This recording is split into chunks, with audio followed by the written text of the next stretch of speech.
ये की बात है, गांव के एक छोटे से घर में दादी अपनी पोती रूही को रजाई में लपेटकर कहानी सुना रही थी। बाहर तेज तूफान चल रहा था, बिजली कड़क रही थी और खिड़की के शीशे बारिश की बूंदों से थरथरा रहे थे। रूही डरते डरते बोली, दादी कोई भूत वाली कहानी सुनाओ ना। दादी मुस्कुरा के बोली, अरे बेटा ठीक है, लेकिन डरना मत। दादी की कहानी शुरू होती है। एक समय की बात है, एक गांव में एक पुरानी टूटी फूटी हवेली थी। कहते हैं वहां बरसों पहले एक अमीर जमींदार की बेटी की रहस्यमयी मौत हो गई थी। उस दिन भी ठीक आज जैसी तूफानी बारिश हो रही थी। लोग कहते हैं उस रात जमींदार की बेटी चंदा अपनी शादी से पहले हवेली की छत पर खड़ी थी और फिर अचानक गायब हो गई। किसी ने उसे गिरते नहीं देखा, किसी ने चीख नहीं सुनी, लेकिन सुबह उसके गहने और एक लाल जोड़ा छत पर मिला।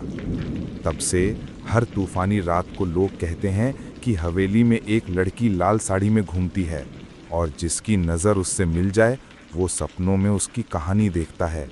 वो कहानी जो कभी किसी को पूरी समझ नहीं आई। एक दिन गांव का एक नौजवान रवि तूफान के दिन हिम्मत करके उस हवेली में गया। उसके दोस्तों ने कहा था कि वो डरपोक है, इसलिए वो साबित करना चाहता था कि वो बहादुर है।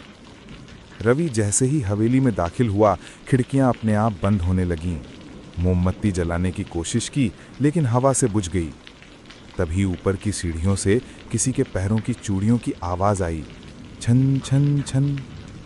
रवि डरते हुए ऊपर गया और देखा कि एक परछाई खिड़की के पास खड़ी थी।